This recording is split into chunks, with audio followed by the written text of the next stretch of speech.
चलिए तो आज की वीडियो हम लोग क्लास 10 नॉन हिंदी का ऑब्जेक्टिव लाए हैं। विक्रमशिला से 30 सवाल है और उसके बाद दीदी के डायरी और उसके बाद पीपल, 3 चैप्टर फिर हम आगे की ओर ले चल रहे हैं। तो आप ध्यान दीजिए और विक्रमशिला से ये सवाल आता है, इससे 30 प्रश्न है, तो आप ध्यान से सुनिए और याद कर लीजिए। चलिए पहला सवाल है, सवाल नंबर 1 है, विक्रमशिला की स्थापना कब हुई? तो आप जान रहे हैं विक्रमशिला की जो स्थापना ऑप्शन दी 18वीं सदी में, 8वीं सदी में, 10वीं सदी में या 20वीं सदी में। तो इसका सही आंसर क्या हो जाएगा? तो बिल्कुल सही जवाब क्या होना चाहिए? आप भी सोच रहे होंगे इसका जवाब होना चाहिए 8वीं सदी। तो बिल्कुल सही जवाब हो जाएगा ना बी आंसर। चलिए अगला सवाल हम लोग देखते हैं। विक्रमशिला से दूसरा सवाल है, दूसरा सवाल क्या है, विक्रमशिला विश्वविद्यालय प्रांगण में कितने विश्वविद्यालय थे? माने कितना विश्वविद्यालय थे उसी आंगन में? तो ये दूसरा नंबर सवाल है। तो आप जान रहे हैं बिल्कुल सही जवाब हो जाएगा 5। गेट वोट पूछे तब आपको लगाना है, ठीक ना, वो सब आपको बता दिए हैं। चलिए अगला सवाल हम लोग देखते हैं, विक्रमशिला में कितने अध्यापक रहते थे? तो अध्यापक और छात्र की संख्या भी आपको पढ़ाने के दौरान बताए थे।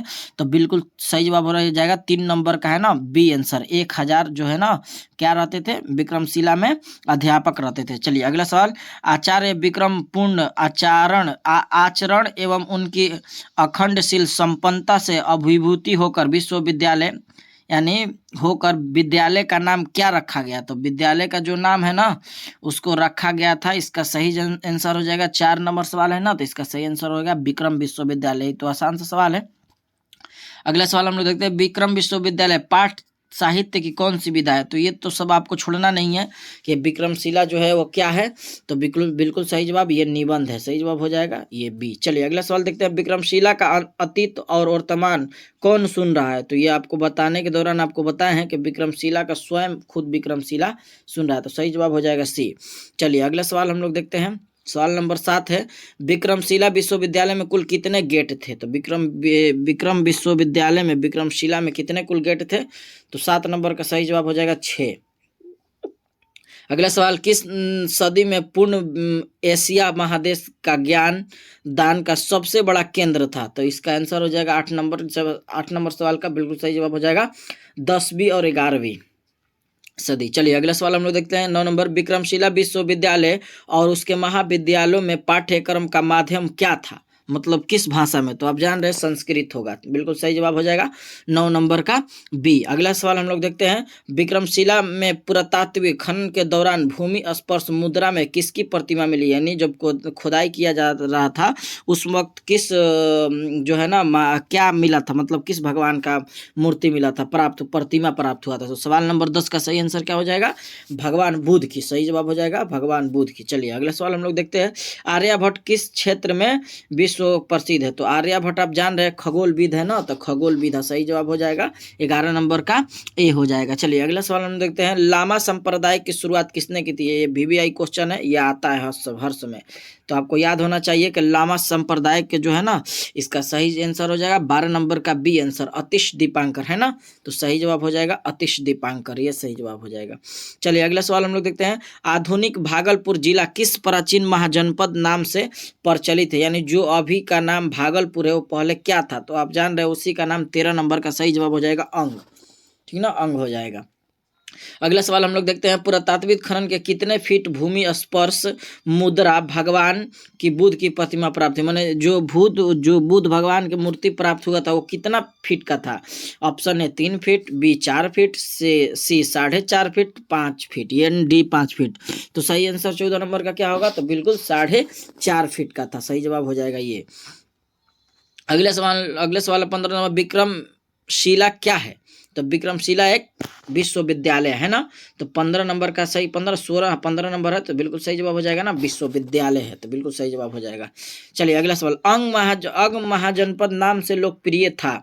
तो अभी देखे आप भागलपुर है, देखे ना भागलपुर, इसी को सवाल को क्या किया गया है, पलट दिया गया। तो 16 नंबर का सही जवाब हो जाएगा भागलपुर। अंग का राजधानी कहाँ है पूछेगा तो अंग का चंपा, ध्यान रहे, ठीक ना। चलिए अगला सवाल हम देखते हैं, विक्रमशिला विश्वविद्यालय अवस्थित है माने कहाँ? तो आप जान रहे हैं कि फिर वही सवाल को 17 नंबर दिया है, तो हो जाएगा ना विक्रमशिला 17 नंबर का सही जवाब हो जाएगा। 16 नंबर है ना, अच्छा 17 नंबर है, विक्रमशिला विश्वविद्यालय अवस्थित है, ये क्वेश्चन है ना। तो सही जवाब हो जाएगा ना अतिचंक, यानी ये गांव होगा, तो ये अतिचंक दे रहा है, तो सही जवाब हो जाएगा ना अतिचंक, 17 नंबर का ए होगा। चलिए अगला सवाल हम लोग देखते हैं, अगला सवाल 18 नंबर, कैम्ब्रिज और ऑक्सफोर्ड विश्वविद्यालय में बेहतर विश्वविद्यालय था, माने कौन सा बेहतर विश्वविद्यालय था? तो विक्रम विश्वविद्यालय हो जाएगा ना। सवाल नंबर 18 का हो जाएगा सही जवाब ना, विक्रम विश्वविद्यालय। चलिए अगला सवाल हम लोग देखते हैं, विक्रमशिला का अभिभार्व किस राजवंश में काल में हुआ, माने कौन वंश था जब विक्रमशिला का अभिभार्व हुआ था? तो इसका बिल्कुल सही जवाब हो जाएगा ना ए, यानी पाल वंश। सही जवाब हो जाएगा पाल वंश। चलिए अगला सवाल हम लोग देखते हैं। अगला सवाल है अगला सवाल पाल वंश हो गया, ये सवाल यहाँ था हम लोग ना, हाँ ये सवाल था पाल वंश। चलिए अगला सवाल है, अगला विक्रमशिला का दिवस कब मनाया जाता है, यानी विक्रमशिला का विकास किस शब्दों में हुआ था? तो इसका आंसर हो जाएगा विक्रमशिला का विकास किस शब्दों में हुआ था? तो 20 नंबर का सही जवाब हो जाएगा क्या? 8वीं सदी, यही घुमा दिया है ना। चलिए अगला सवाल देखते हैं, विक्रम विश्वविद्यालय का सर्वनाश कब हुआ? तो आप जान रहे हैं कि सर्वनाश जो है किसने किया था, ये भी बताए थे, 13वीं सदी में हुआ था, यानी 1200 कुछ ईस्वी में खिलजियों द्वारा इसे क्या किया गया था, ध्वस्त किया गया था, यानी बख्तियार खिलजी वगैरह सब थे। चलिए सवाल नंबर हम लोग देखते हैं 22, तंत्र विधा संबंधित है, यानी तंत्र विधा किससे संबंधित है? सवाल नंबर 22 है ना, तो हम लोग देखते हैं अभी, हाँ अगला सवाल यही है। अगला सवाल देखते हैं हम लोग, सवाल नंबर 22 सवाल है, तंत्र विधा संबंधित है भूत प्रेतों से या प्रेतों से या तंत्र मंत्रों से या सभी सही है? तो सही आंसर क्या हो जाएगा? सभी सही है ना, तो बिल्कुल सही जवाब डी हो जाएगा। चलिए अगला सवाल हम लोग देखते हैं, विक्रमशिला में नवागमत विद्यार्थियों को कुछ समय के लिए किस वर्ग में रहना पड़ता था? तो कुछ समय के लिए जो ना रहना पड़ता था, इसका बिल्कुल सही जवाब हो जाएगा, यानी भिक्षु में, इसी को बिच्छू भी कहा जाता है, तो भिक्षुक नहीं भिक्षु में, सही जवाब हो जाएगा ये। चलिए विक्रमशिला विश्वविद्यालय का सर्वनाश किसने किया था? तो विक्रमशिला विश्वविद्यालय का सर्वनाश अभी बताएं, तुर्क आक्रमण, लुटेरो, सिकंदर, बाबर, अंग्रेज। तो अभी बताएं ना आपको, जो करने वाला था उसका जो ना तुर्क वो लोग थे, तो इसीलिए इसका आंसर होगा तुर्कों ने। सही जवाब हो जाए तुर्क आक्रमणी लुटेरों ने। चलिए अगला सवाल, विक्रमशिला विश्वविद्यालय की स्थापना कब की गई थी? तो विक्रमशिला विश्वविद्यालय का स्थापना जो है ना किसके समय की गई थी, मतलब तो यही शासक का ऑप्शन दिया है, तो 25 नंबर का सही जवाब हो जाएगा ना धर्मपाल, है ना, सही जवाब हो जाएगा धर्मपाल। अगला सवाल है, तबाकत नासरी के लेखक कौन है? पूछता है तबकाते नासरी के लेखक कौन है? तो 26 नंबर का सही जवाब हो जाएगा धर्म स्वामी, है ना, सही जवाब है। चलिए अगला सवाल हम लोग देखते हैं, तुर्क ने किस शताब्दी में विक्रमशिला का पर आक्रमण किया था? तो ये अभी देखें हम लोग 13वीं सदी ना, तो सही जवाब हो जाएगा 27 नंबर का हो जाएगा ना, 27 नंबर का सी। चलिए अगला सवाल देखते हैं, अगला सवाल है, विक्रमशिला विश्वविद्यालय के प्रथम कुलपति, ये पूछता है कुलपति कौन थे? 28 नंबर का सही जवाब हो जाएगा बी, यानी हरिभद्र थे। चलिए अगला सवाल हम लोग देखते हैं, क्षतिग्रस्त सील का सत्यापन किया गया है, यानी किसने किया गया? मशीन से या बीरबरस से या टकसाल से या मशीन से या तापकार से? तो सही जवाब 29 का हो जाएगा ना, ए हो जाएगा, यानी बीरबरस से, तो बिल्कुल सही जवाब हो जाएगा ये। अगला सवाल हम लोग देखते हैं, 10वीं 11वीं सदी तक पूर्व एशिया का एक उत्कृष्ट शिक्षा केंद्र बन चुका था, तो ये होगा ना, इसका आंसर सही नंबर का आखिरी सवाल है 30 हो जाएगा, और फिर इसके बाद दीदी की डायरी हम लोग पढ़ेंगे, तो 30 नंबर का हो जाएगा ना विक्रम विश्वविद्यालय, विक्रमशिला विश्वविद्यालय। चलिए अगला सवाल हम लोग देखते हैं दीदी के डायरी से। पहला सवाल है, संजू कैसी लड़की थी? तो संजू आपको पता है कि संजू जो है ना, 1 नंबर का सही जवाब हो जाएगा ना, नन्ही लड़की थी, सही जवाब हो जाएगा ये। चलिए अगला सवाल, सत्य प्रयोग के लेखक हैं, सत्य के प्रयोग के लेखक कौन है? सवाल नंबर 2 का आंसर हो जाएगा महात्मा गांधी, सही जवाब हो जाएगा सी।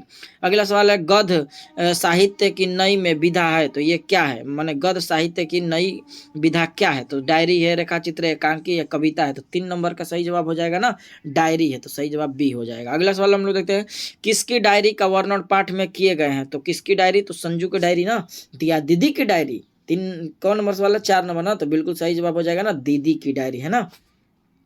संजू को डायरी किसने ला दी थी? तो दीदी ने ला दी थी ना, तो सही जवाब हो जाएगा 5 नंबर का भी सी आंसर, यानी पिता ला दिया था, पिता लाए थे ना, तो सही जवाब हो जाएगा लाने के बाद कह रहे हैं ना, तो सही जवाब ये होगा। चलिए अगला सवाल हम लोग देखते हैं 5 नंबर के बाद ना, तो 5 नंबर के बाद 6 नंबर सवाल है, संजू डायरी को लिखने का प्रेरणा किस महापुरुष से मिली थी? माने जो संजू डायरी लिखने का प्रेरणा है किससे मिली थी?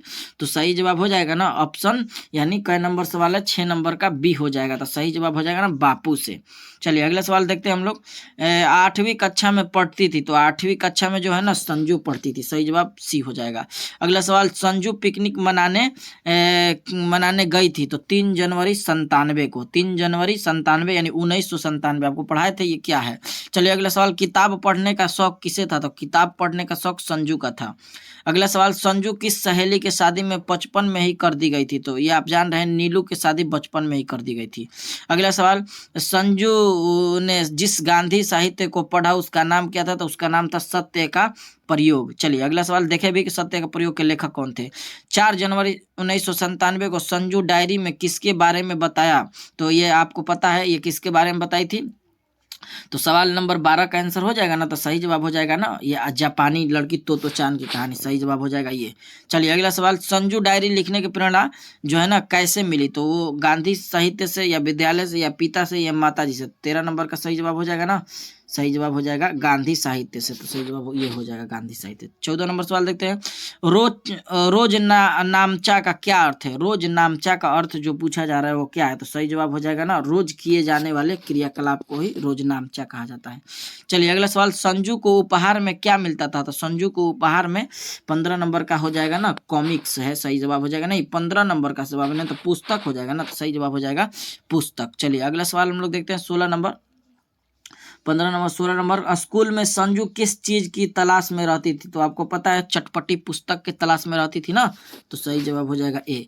अगला सवाल है, डायरी में किन घटनाओं को लिखा गया? तो डायरी में जो है ना 17 नंबर का है ना, इनमें से सभी, यानी ये पता है दिन भर की घटनाओं को, किसी के साथ हुए और तालाब को, रोज को, दिनचर्या को, तो सही जवाब हो जाएगा इनमें से सभी। चलिए अगला सवाल देखते हैं हम लोग, सत्य के प्रयोग पुस्तक के रचयिता कौन है? तो सत्य के प्रयोग का अभी देखिए गांधी जी होना चाहिए ना, तीन बार सवाल आ गया, तो 18 नंबर का सही जवाब हो जाएगा ना ए। चलिए अगला सवाल हम लोग देखते हैं, दीदी की डायरी के शीर्षक पाठ में किस पर करहारा प्रहार पढ़ा है? तो अडम्बरों का होगा ना, अनडम्बर पर, तो ये बिल्कुल सही जवाब हो जाएगा ना, 19 नंबर का ए होना चाहिए, या तो ये 19 नंबर का आडंबर इसका नहीं होना चाहिए, इसका आंसर होगा ये सामाजिक परंपरा पर, सामाजिक परंपरा पर।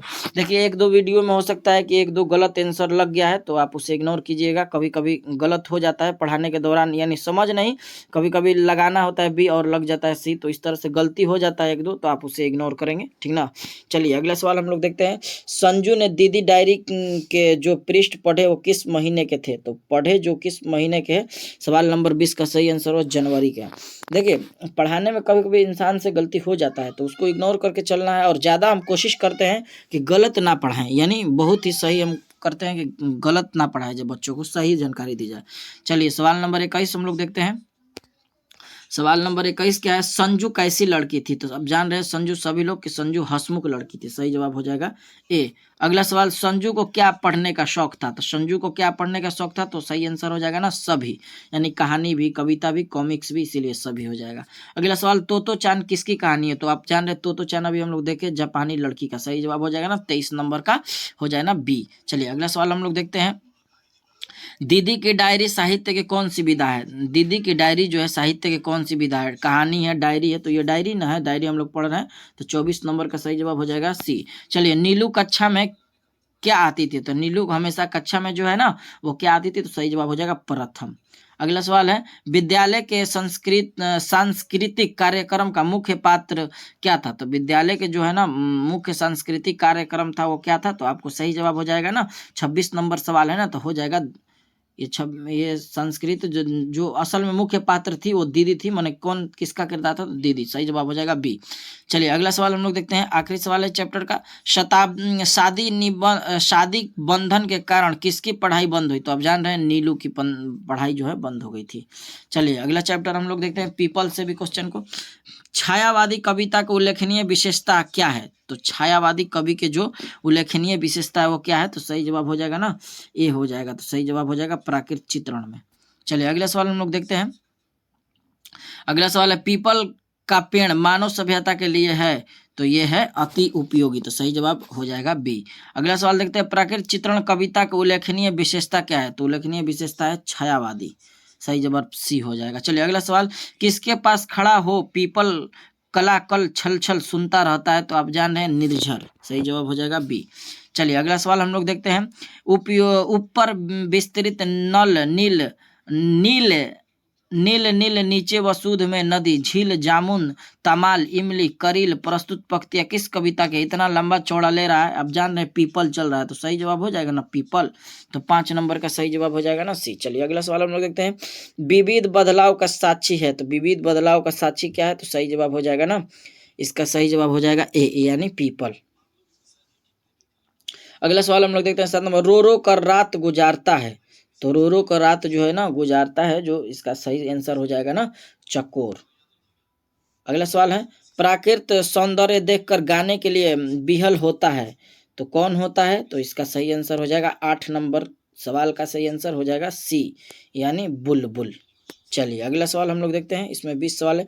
मराल शब्द का अर्थ है, तो मराल पूछता है कि मराल शब्द का अर्थ क्या है? मोर, हंस, बगुला या चकोर। तो सही जवाब हो जाएगा हंस, इसका सही जवाब हो जाएगा हंस। अगला सवाल देखते हैं, कविता केंद्र में क्या है? कविता के केंद्र में क्या है? तो कविता के केंद्र में ये जो है ना पीपल है ना, तो 10 नंबर का सही जवाब हो जाएगा ना ए। चलिए अगला सवाल, छायावादी कविता को उल्लेखनीय विशेषता है? प्राकृतिक चित्रण, यथार्थ चित्रण या श्रमिक वर्ग के कलाकार या वसंत ऋतु विशेषता है। तो आप जान रहे 11 नंबर का सही जवाब हो जाएगा ना प्राकृतिक चित्रण। तो सही जवाब हो जाएगा ए। पीपल पाठ की विधा है, तो पीपल पाठ की जो विधा है कौन है? तो ये कहानी है, निबंध है, त्रिकोण है या पतला है।